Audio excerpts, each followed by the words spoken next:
नमस्कार, जय हिंद दोस्तों, आप सबका स्वागत है हमारे YouTube चैनल अपना पेशन न्यूज पर। इस चैनल पर आप X95F4 पेंशन से जुड़ी तमाम खबरों के बारे में बताया जाएगा, तो हम आपसे निवेदन करते हैं कि हमारे चैनल को सब्सक्राइब करें।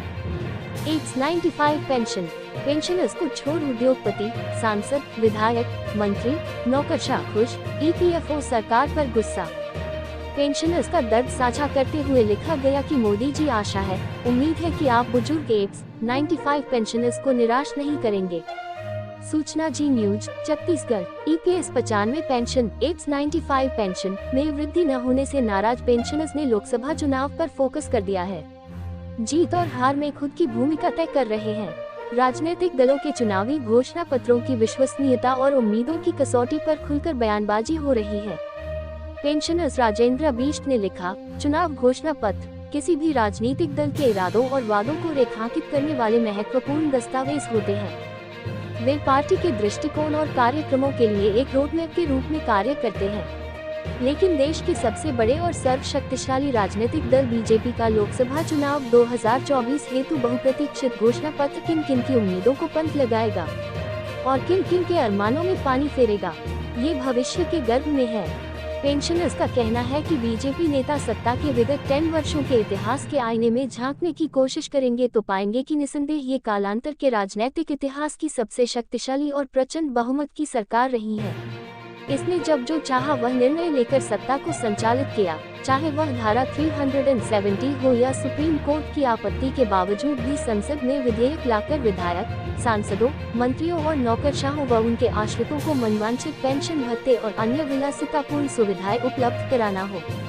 इसीलिए मोदी है तो मुमकिन है का चिरपरिचित स्लोगन पब्लिक के दिलो दिमाग में कौन रहा है। प्रबल संभावना है कि 2024 में भी मोदी जी की ही सत्ता में वापसी होनी है। पेंशनर्स को छोड़ उद्योगपति, सांसद, विधायक, मंत्री, नौकरशाह खुश। ये भी एक कटु सत्य है कि मोदी जी और उनकी सरकार ने सबके भले के लिए कुछ न कुछ किया, चाहे वह उद्योगपति हो, सांसद, विधायक, मंत्री, नौकरशाह, सभी को खुश किया और समृद्ध और मजबूत किया। लेकिन बुजुर्ग X95 पेंशनर्स को मोदी जी ने तड़प तड़प कर आत्महत्या करने की जरूर मजबूर कर दिया है। बुजुर्ग X95 पेंशनर्स ये जानते हुए भी कि उनके इस पड़ाव में ये बुजुर्ग X95 पेंशनर्स 500 से 1000 मासिक पेंशन में कैसे जीवन निर्वाह करेंगे, जबकि इसी उम्र में उसे राहत की जरूरत होती है। मोदी जी और उनकी प्रचंड बहुमत की सरकार ने मानवीय दृष्टिकोण, नैतिकता और मानवता को भी दरकिनार कर बुजुर्ग X95 पेंशनर को बड़ी राहत देने के बजाय मायूस किया है। जीवन जीने के लिए सम्मानजनक पेंशन की मांग। एक बार फिर बुजुर्ग X95 पेंशनर्स मोदी जी और उनकी प्रचंड बहुमत की सरकार को मानवीय और नैतिक मूल्यों की दुहाई देते हुए विनम्रतापूर्वक प्रार्थना करते हैं कि कृपया इस बार आप अपने 2024 के घोषणा पत्र बुजुर्ग X95 पेंशनर्स को सम्मानजनक जीवन जीने के लिए सम्मानजनक पेंशन देने की घोषणा करें, क्योंकि बुजुर्ग X95 पेंशनर्स भी जानते हैं कि मोदी है तो मुमकिन है।